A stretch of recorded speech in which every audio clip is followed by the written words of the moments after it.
अब ये आरक्षण एक हथियार बन गया है। समाज में उसका क्या इम्पैक्ट पड़ रहा है।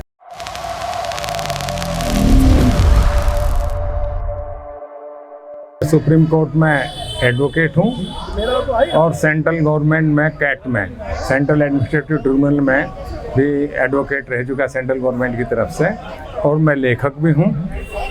अभी मेरी 24 किताबें अमेरिका से पब्लिश हो चुकी हैं। तो सर, ये भारतीय लोकमत राष्ट्रीय पार्टी आप धरना प्रदर्शन कर रही है, किन मुद्दों को लेकर कर रही है? अभी तो आपने बहुत अच्छी बात पूछी कि किन मुद्दों को लेकर कर रही है। आरक्षण जो है अब एक संबल ना होकर के, जैसे लाठी है, आप कीचड़ में चल रहे हैं, आप को चलने में दिक्कत हो रही तो उसका सहारा लेकर के चलते हैं।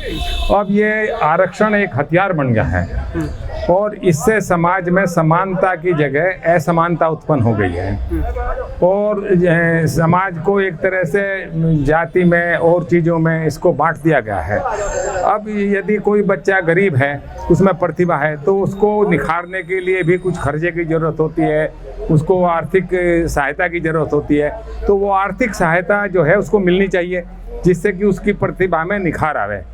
अच्छा, सरकार का दावा है आर्थिक स्थिति वो सरकार तो सुविधा दे रही है लोगों को। EWC में इकोनॉमिक वीकर सेक्शन में 2019 से ये इकोनॉमिक सेक्शन के लिए रिजर्वेशन लाया गया था।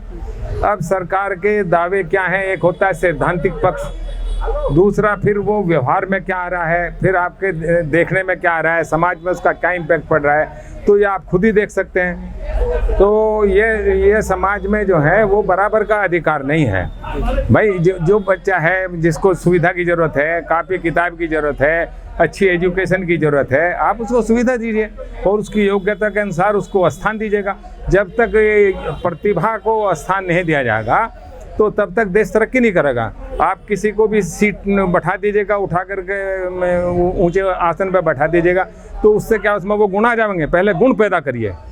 तो सरकार जो है वो प्रयास कर रही है, किंतु वो प्रयास जो हैं वो झलक रहे हैं उल्टी दिशा में।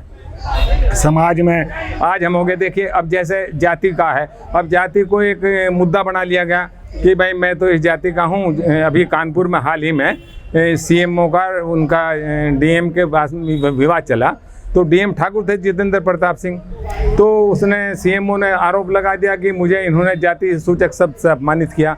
तो ऐसा हो सकता है कि भाई मैं एक DM जैसा अधिकारी जो है और वो इस तरह का सूचित करे, तो इसको एक हथियार बना लिया गया। तो हथियार ना बने, कानून सबके लिए बराबर हो, सुविधा हम सबके लिए बराबर हो। तो ये आज पार्टी ने ये मुद्दा उठाया कि जिनको वास्तव में ज़रूरत है वो उनको हम आर्थिक सहायता दिए हुए, गवर्नमेंट आर्थिक सहायता दे, और सहायता दे ही नहीं, उसकी समीक्षा भी करे, उसको देखे भी, वाच भी करे। जैसे आपका बच्चा है, आपके बुजुर्ग हैं, आप उनको देखभाल करते हैं, तो इस तरह देखिए वो सही दिशा में चल रहा है कि नहीं चल रहा। और ये भी ज़रूरत है कि वो किस दिशा में, जैसे कोई लोहारगिरी करना चाहता है, कोई बढ़ईगिरी करना चाहता है, कोई फोटोग्राफी में जाना चाहता है, तो उसको उस दिशा में बढ़ाया जावे।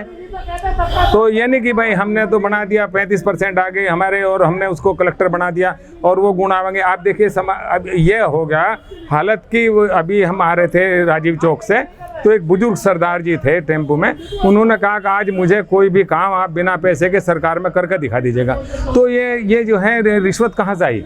रिश्वत आई कि जहाँ अयोग्य आदमी को आप बड़ी ऊंची योग्यता की जगह बैठा देंगे, योग्यता उसमें है नहीं, तो वहाँ पर वह भ्रष्टाचार पैदा हो जाएगा। आप गुड़ की बात कर रहे हैं, लेकिन गुड़ तो जब आएगा जब शिक्षा होगी। हाँ, शिक्षा होगी, और शिक्षा के लिए भी सरकार कई कदम उठा चुकी है। शिक्षा के लिए आप देखिए राइट टू एजुकेशन है। अब मैं आपको बताऊं, दिल्ली के टीचर से बात हो रही थी, उसने राइट टू एजुकेशन कहा है कि सबको शिक्षा का समान अधिकार है। अब वो क्या कह रहे हैं कि हम तो बच्चों को कहते हैं कि आप कच्ची पेंसिल से लिख आइए, और हम रबड़ और पेंसिल रखते हैं, जो उसका उत्तर गलत होता है कि वो उसको हम काट करके ठीक कर देते हैं कि राइट टू एजुकेशन ये है कि उसको पास करना है। भाई पास करना है तो यदि पास होने लायक नहीं है तो आप उसको पढ़ा लिखा करके दोबारा उस लेवल पे ले आइए। भाई पहले हाई स्कूल में, इंटर में बहुत बार फेल हो जाते थे बच्चे, फिर निखार आता था उनमें, तो योग्यता लानी पड़ेगी। तो सर, दिल्ली सरकार में जो काफ़ी स्कूलों का सुधार हुआ है, उनके बारे में क्या कहना? अब आप देखिए, अब ये जैसे गवर्नमेंट बदलती हैं तो न्यू लॉर्ड्स न्यू लॉज।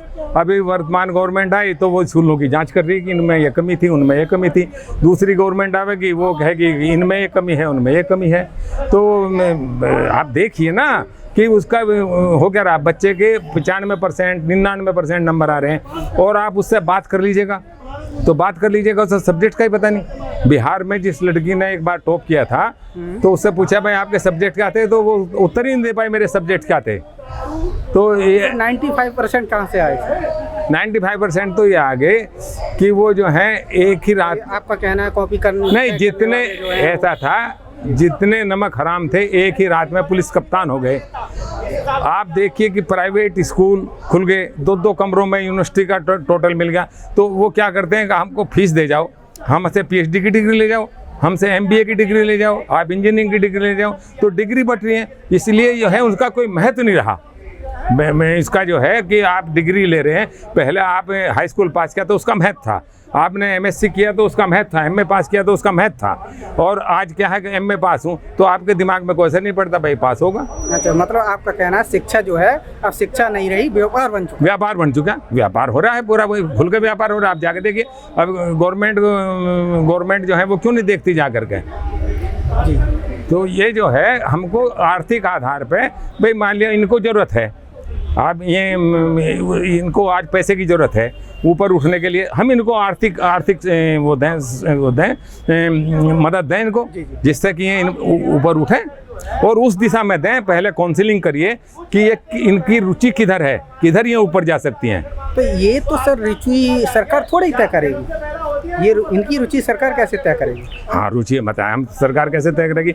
सरकार के तो हजारों हाथ और हजारों आंखें हैं, तो सरकार ये तो रुचि तय करेगी कि काउंसलिंग करिए, छोटे छोटे लेवल पे काउंसलिंग करिए। आप किसी मोहल्ले में रहते हैं, आप किसी स्कूल में रहते हैं, बच्चे पहले टीचर्स जो थे वो जो थे वो करते थे उनको, बच्चों को ये इस मेरिट का है, ये इस मेरिट का है, तो मेरिट देखनी पड़ेगी। तो आपका कहना है जैसे जाति गणना हो रही है उस तरह से बच्चों को निखारा जाए। हाँ, निखारा जाए, बच्चों को निखारा जाए और उनको आर्थिक मदद दी जाए। धन्यवाद, आपका बहुत बहुत धन्यवाद।